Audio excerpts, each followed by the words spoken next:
Well, hello YouTube. It is a very hot and cloudy day, and I'm going to use a bait that I almost never use because it's just not my thing. And anybody that's ever catfished has heard of this brand. It works. I've used it a couple of times. Danny King's, one of the better punch baits out there. And I wish my lighting would work. I'm out here on the spot where I did the catfish, or catching a catfish on carp bait video, and it's a lot calmer, a lot nicer. Anyway, if you've never used Danny King's before, this stuff looks like bubblegum with hair and other random stuff that sticks to bubblegum. Anyway, we'll save y'all the trouble of watching me rig up and get some lines in the water. Anyway, that's what Danny King's looks like.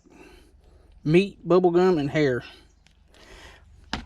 You're not supposed to get your hands on this stuff, or get this stuff in your or on your hands, but it's not going to hurt you if it does. But you want to get it down in there with a stick. Fortunately, I found a piece of a broken fishing rod. And you want to just cover that hook up, which is a little treble hook with a spring on it, like you would find in the catfish section of any sporting goods store.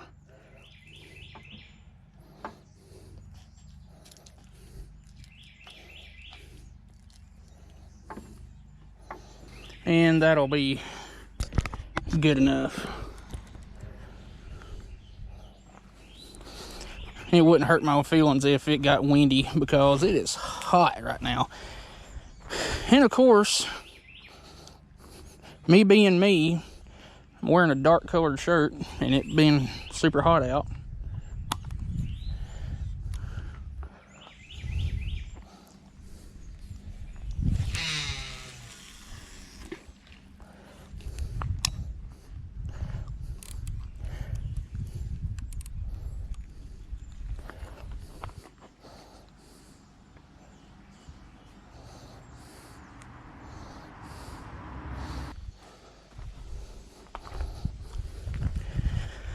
Anyway, two of these rods I'm using are way too heavy, really, for what I'm doing, but it'll work.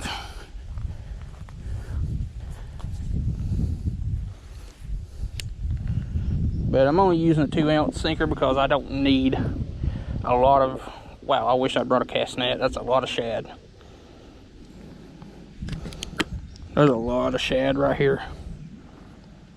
But I don't need a lot of weight to get far enough out there, because I want to stay kind of close to the shade line, and this is pretty flat, so there's still a good bit of shade a little ways out there.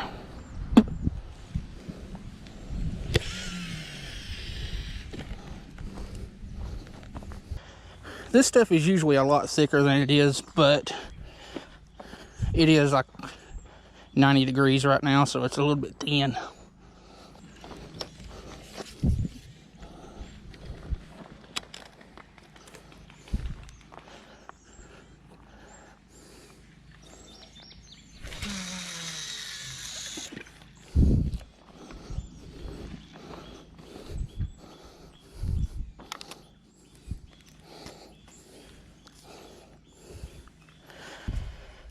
All right, we're all set up, and I'm gonna sit over here in the shade.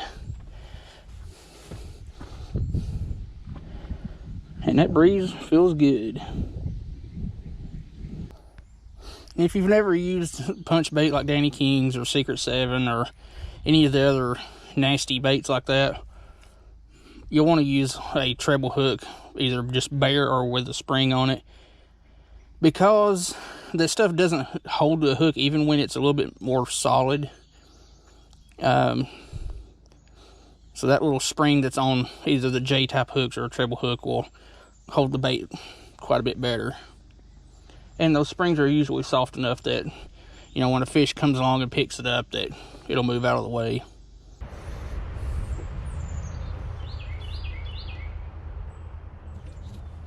And we got one messing with the punch bait already.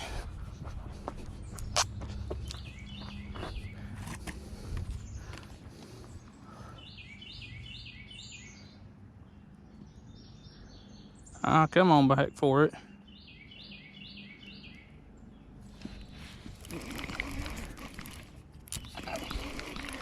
This rod's way too heavy for this, but it'll work.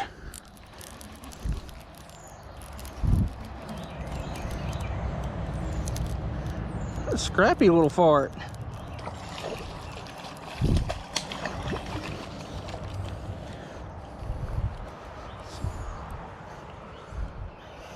Little channel cat. Come on, let me get a hold of you so you don't stab me. Even though I'll stab you in the face. But, not a bad little channel cat. Sorry about the lighting. It's kind of dark down here. There we go, it's a little bit better. But let's get this one unhooked and rebaited.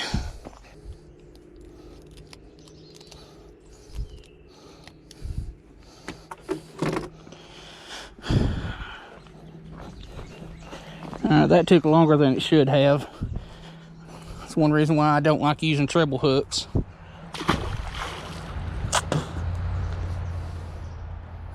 But we've been here recording for 15 minutes, 16 minutes now.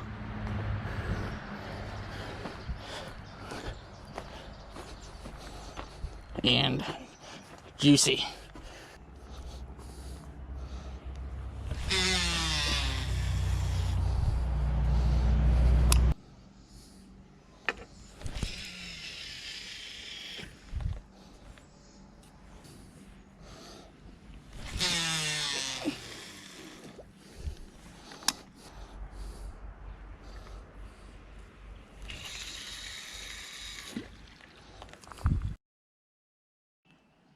And another thing that helps a lot when you're using dough baits, punch baits, stuff like that, that's real goopy and nasty, kind of like this stuff that I was using today, is using the right rod.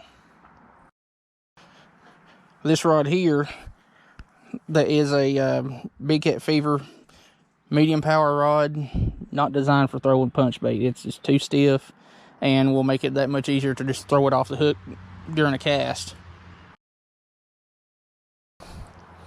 And this rod here, it's a 7/6 medium heavy slime cat.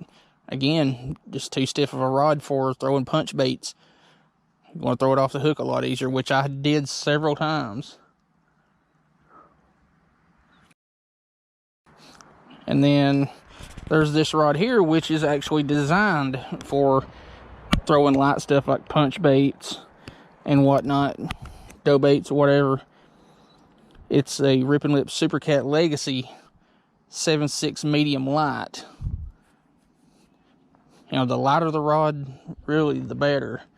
Like, you could get away with using bass gear, like spinning rods and stuff that you would use for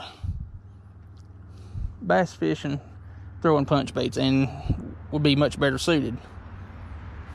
Well, we only caught the one catfish, but hey, one fish is all it takes to make a fishing video, especially when you're using a specific bait that you want to try or kind of show people.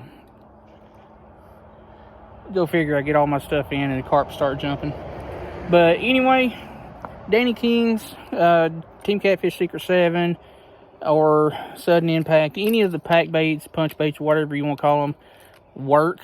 There's just, you need to know they're a lot nastier to deal with, and you don't want to get it on your clothes because it stinks. And you want to keep it cool too, because like I was saying with this stuff today, it being as hot as it is, it turns to mush very easily. So just get you a small cooler with a little bit of ice or some of the little packs that you can put in your freezer, throw it in there with it, and keep it cool.